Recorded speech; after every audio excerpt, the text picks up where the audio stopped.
On l'a vu donc au cours des tables rondes et des exposés précédents, les montants nécessaires à la transition écologique industrielle sont évidemment colossaux, et au moment où on parle de réindustrialiser la France, il faut néanmoins que ces coûts restent supportables pour ne pas faire plonger notre compétitivité face au reste du monde, notamment nos concurrents chinois et américains. Et c'est bien de cela dont nous allons parler maintenant. Comment assurer notre compétitivité face au monde? Nous allons accueillir maintenant Madame Constance Maréchal-de-Reu, chef du service industrie de la DGE. Vous pouvez l'applaudir évidemment.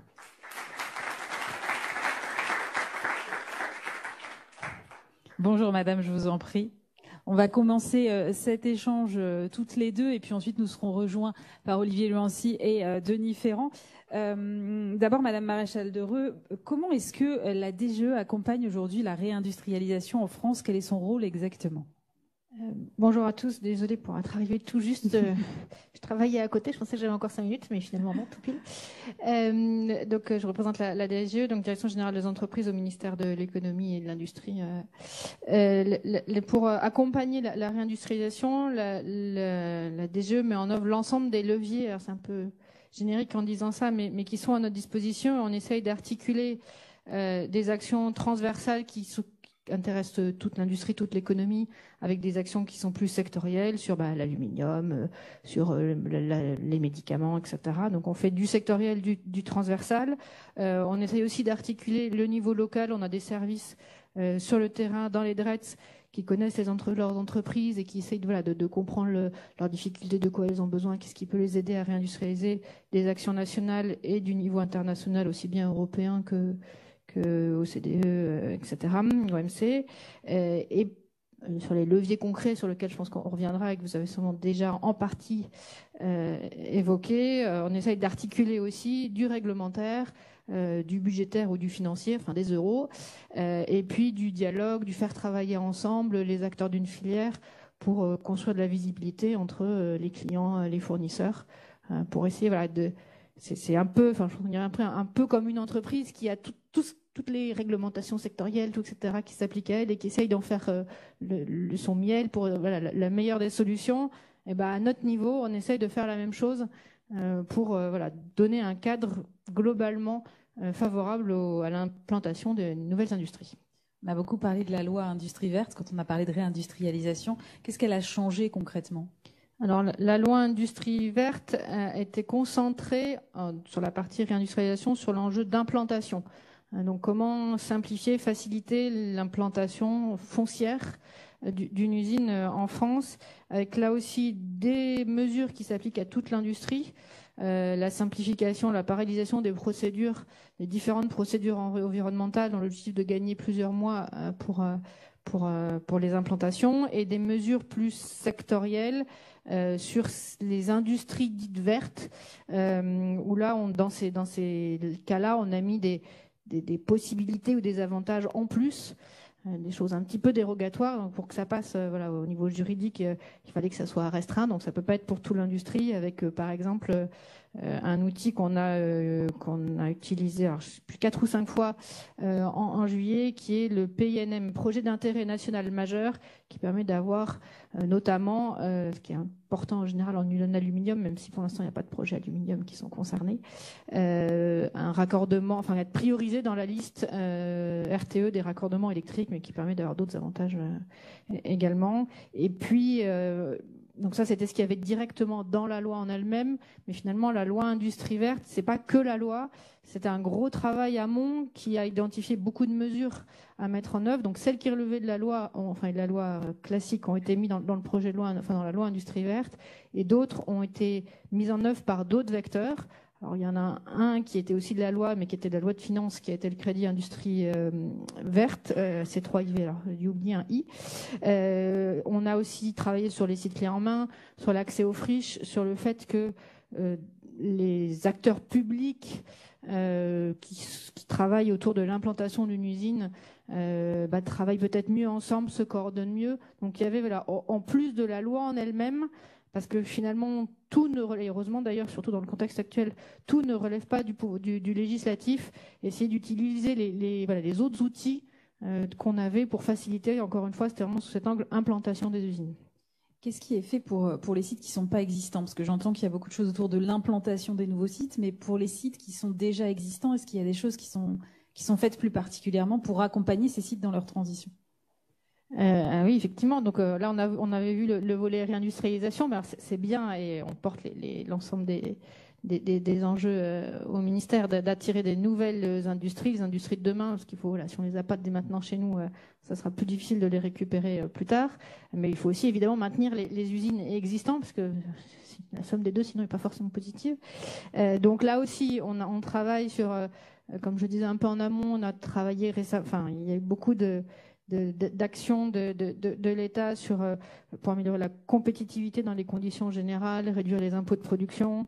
Et après, on travaille avec deux grands angles au niveau notamment national. Après, il y en a un qui est plus européen, qui est effectivement décarbonation, accompagner la décarbonation des entreprises avec des financements, avec on y reviendra, je pense, c'est un sujet important, notamment dans l'aluminium, de travailler sur les prix de l'énergie, etc. Et puis, donc ça, c'est vraiment la partie CO2. Et après, un deuxième volet sur lequel il y a beaucoup d'actions et qui peuvent concerner des entreprises nouvelles, mais aussi des entreprises existantes, qui est l'accompagnement de l'innovation. Alors, il peut y avoir de l'innovation pour décarboner, mais il peut y avoir aussi des innovations technologiques indépendantes de la décarbonation.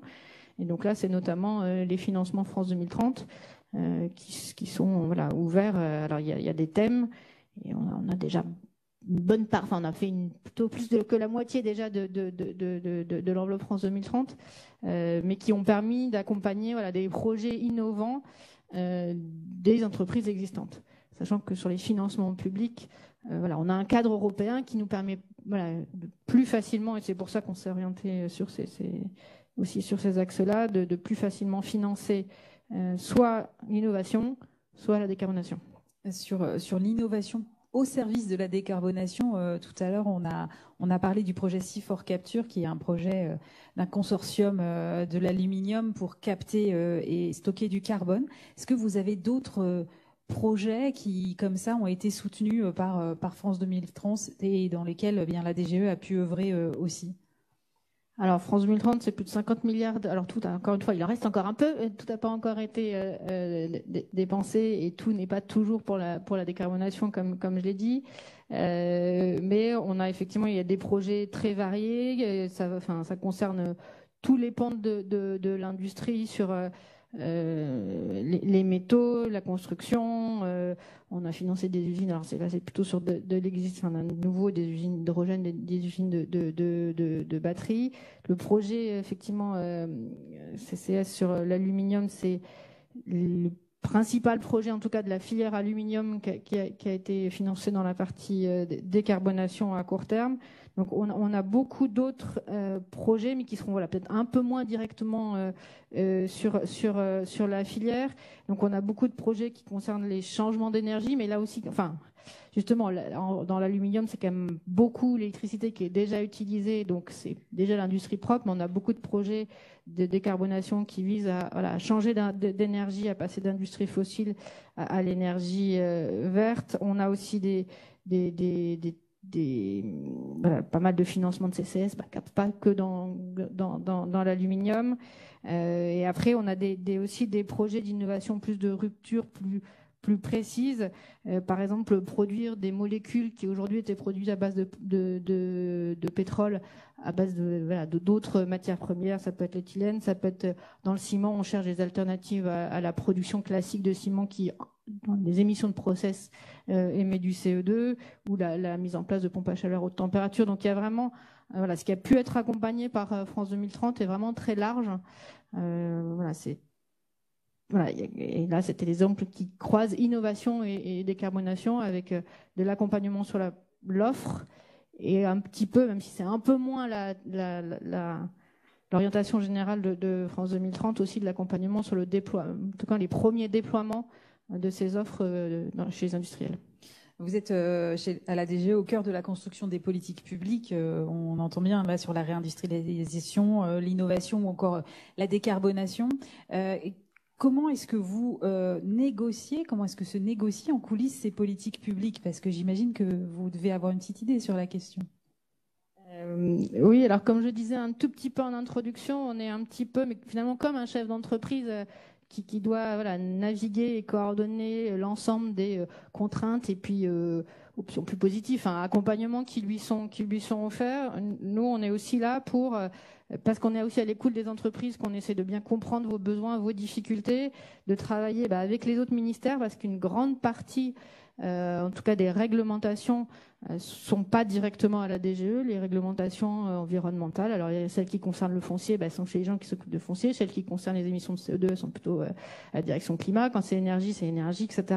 Donc, essayer de bien comprendre comment tout ça s'articule, est-ce que ça s'articule bien ou est-ce qu'il y a des frottements? Et quand on identifie les frottements, les convaincre avec nos arguments sur lequel on est toujours preneur évidemment des arguments des entreprises. Alors après nous on en les met à notre sauce. C'est pas parce qu'une fédération, une entreprise nous dit que moi c'est pas bien pour ça et on demande ça, ça et ça qu'on va évidemment reprendre. On essaye, on analyse, on vérifie si on est convaincu, pas convaincu. On rajoute nous-mêmes des analyses. Mais c'est très utile. Donc nous on est toujours très preneur des arguments chiffrés. Vraiment très très argumenté, juste c'est pas bien, il faut changer. Avec ça nous aide pas. Voilà, nous ça nous suffit pas si on peut pas aller argumenter auprès justement des autres ministères avec ces éléments-là. Donc on a besoin de plus d'éléments concrets possibles pour nous refaire tourner des modèles, retravailler pour aller convaincre soit de changer de réglementation, soit c'est le thème de la table ronde aussi, financement, d'aller chercher des crédits. Surtout que, je pense que je n'ai pas donné pas un scoop de ce que je vais indiquer. On sent que dans les mois et années à venir, en tout cas, peut-être j'espère que ça s'améliorera, mais les financements, ça va pas être si facile que ça à obtenir. Et donc, il faut qu'on soit d'autant meilleurs, nous, dans nos demandes, dans nos argumentaires, pour aller demander des crédits, justifier que c'est nécessaire, que c'est le strict minimum. Plus on est précis et juste dans nos demandes, plus on a aussi de chances de réussir. Donc, je pense qu'on a des intérêts partagés. Ce qu'on veut, c'est développer l'industrie en France, des nouvelles, l'existant. Et donc, un peu aidez-nous à vous aider. C'est donnez-nous tout ce que vous avez de précis. On en fait, on vous dit pas toujours ce qu'on peut en faire parce que c'est la règle. C'est que on fait. Mais plus on a d'éléments, plus on pourra aller porter les voix. Donc, en interministériel, au niveau européen, c'est pareil. Avec, on voit la situation est quand même complexe dans tous les pays. Il faut aller convaincre les autres États membres, la Commission. Et là aussi, les acteurs privés peuvent nous être très utiles pour, sur certains points au niveau européen, la France est plutôt, je pense, en avance et plutôt très pro, que ce soit sur la concurrence équitable, sur la décarbonation. Et donc, si les acteurs privés nous aident eux aussi via leur fédération européenne, via des collègues dans d'autres États membres à porter des positions pour que les autres États membres nous suivent, ça nous est aussi très utile.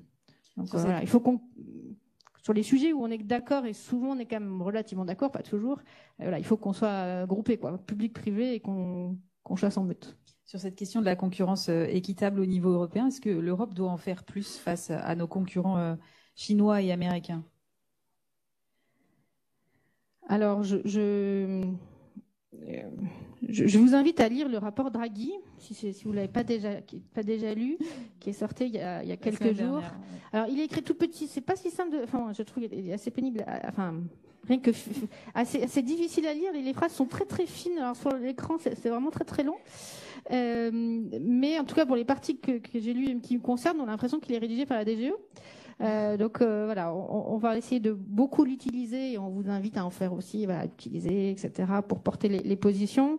Et on est relativement d'accord, comme je le disais, avec ce qui est indiqué, c'est que on a déjà fait des choses. Et là encore, c'est typiquement sur ces sujets-là qui sont dans le rapport où la France est en pointe. On a besoin d'en faire plus.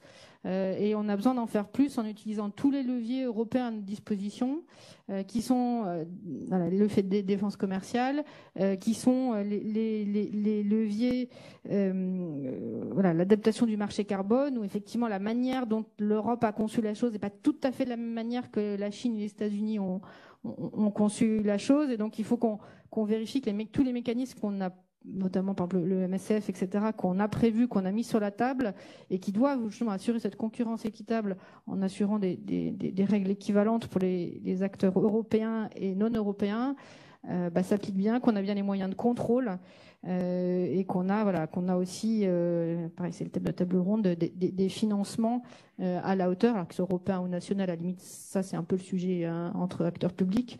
Mais voilà, donc on a déjà fait des choses, la France est en pointe sur ces sujets-là et on est persuadé qu'il faut faire plus et qu'on doit faire plus. Donc ce rapport, c'est typiquement des arguments aussi qu'on utilise pour essayer de justifier qu'on a besoin de faire plus. Vous avez évoqué rapidement le sujet de l'énergie, qui est évidemment central quand on parle d'aluminium, et qui est une industrie électro-intensive.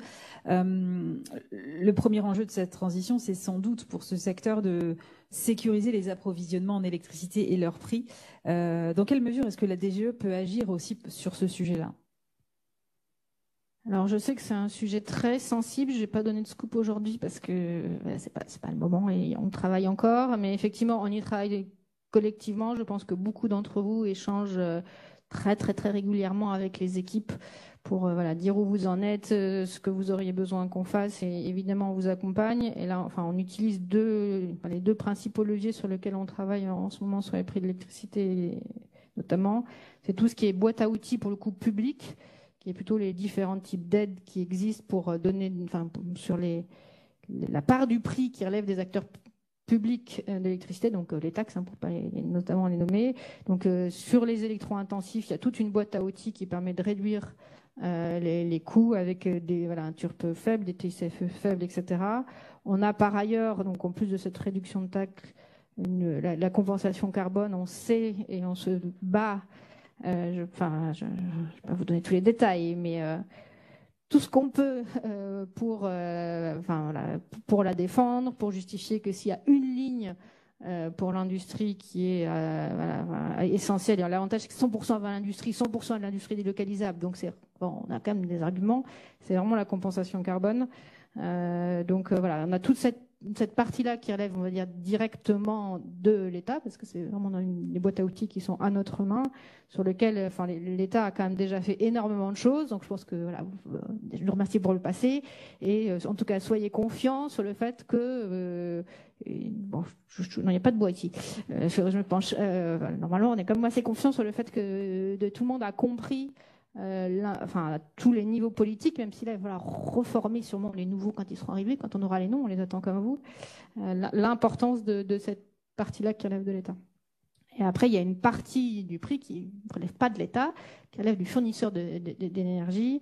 Et donc là aussi, vous l'avez bien en tête, et la DGE a été très impliquée.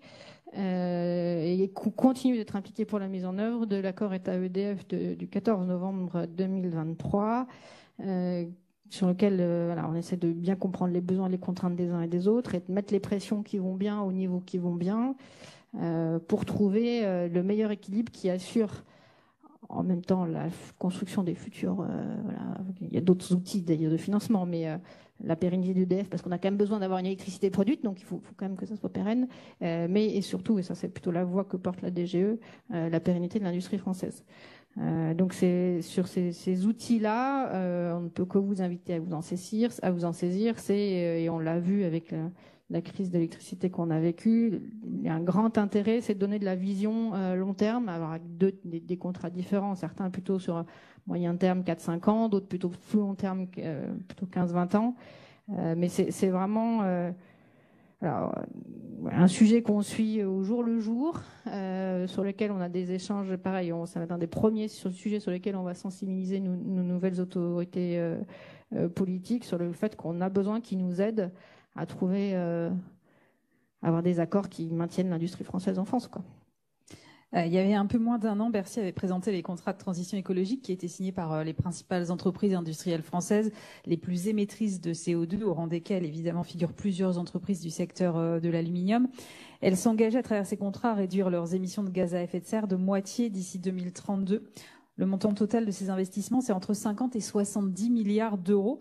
Comment est-ce que vous travaillez sur ces sujets avec les industriels et est-ce que vous les sentez engagés et investis et ont-ils la capacité de supporter ces investissements ? Alors, engagés et investis, oui, à 100%. Je pense que pas une entreprise n'a pas conscience de l'enjeu et n'a pas envie d'aller sur cette décarbonation. Le dialogue entre les équipes dans les administrations et les entreprises est vraiment quotidien. Il nous est très utile parce que quand on va parler gros sous, effectivement, on a estimé les besoins pour la seule industrie de l'ordre de 50 milliards d'investissements d'ici 2030. Et donc nous, on a aussi on a besoin de bien comprendre techniquement les options qui sont choisies, les plans de financement pour construire les outils d'accompagnement, encore une fois, dans le contexte budgétaire du moment, en même temps avec le bon niveau, mais le juste niveau pour être tout pile pour être raisonnable dans nos demandes. Et donc déjà, je veux vous remercier pour le dialogue qui est mené avec les équipes. Il nous est vraiment très précieux. Donc continuez à nous alimenter en chiffres, en arguments, et ça nous aide. Et il y a des choses qui ont déjà été faites et il y a des choses qui sont en cours à construire justement les dispositifs d'accompagnement, alors qui sont multiples. Il y a 4 milliards sur France 2030 dédiés à la décarbonation. Et on aimerait bien en avoir un petit peu plus. On est en train d'essayer d'en demander un peu plus parce qu'on a bien conscience que ça ne suffit pas forcément. Il y a les programmes C2E, donc certificats d'économie d'énergie, qui permettent aussi de financer. Et là aussi, on y travaille pour voir dans quelle mesure on peut peut-être encore plus orienter les C2E vers l'industrie. Il y a le fonds chaleur. Donc il y a beaucoup de dispositifs qui existent. Et peut-être, je pense que normalement, même si c'était en période d'affaires courantes, donc on n'a pas fait de grande publicité extérieure, mais on a fait beaucoup de mails individuels auprès des entreprises, des fédérations pour informer. Donc normalement, vous devriez tous déjà le savoir. Alors c'est plutôt pour les grands sites, mais il y a un appel à manifestation d'intérêt qui est ouvert jusqu'à la fin du mois pour financer les gros projets de décarbonation industrielle. Donc là, on est dans la phase... ça va fonctionner en 2 phases, donc c'est appel à manifestation d'intérêt. Donc là, vraiment, on vous invite, compris si vous pensez que vous n'êtes pas forcément éligible. Alors quand vous n'êtes pas éligible dans le cahier des charges, vous peut-être pas y passer non plus 25 jours et nous envoyer 400 pages. Enfin, si vous partez de zéro, c'est peut-être un peu ambitieux, mais tous les éléments qu'on va récupérer, nous, dans cette phase d'AMI, vont nous aider à construire la phase d'après, qui est l'appel d'offres, où là, vraiment, on sélectionnera et on dépensera l'argent et en dur. Donc, c'est pour les gros projets. C'est le moment de candidater. Il y a déjà eu plusieurs webinaires. Alors, comme c'est un concurrentiel, on ne peut pas répondre individuellement aux entreprises. Donc, tout est fait de façon transparente. Et si vous avez des questions, les équipes pourront vous dire ce qui a été dit aux autres. Merci.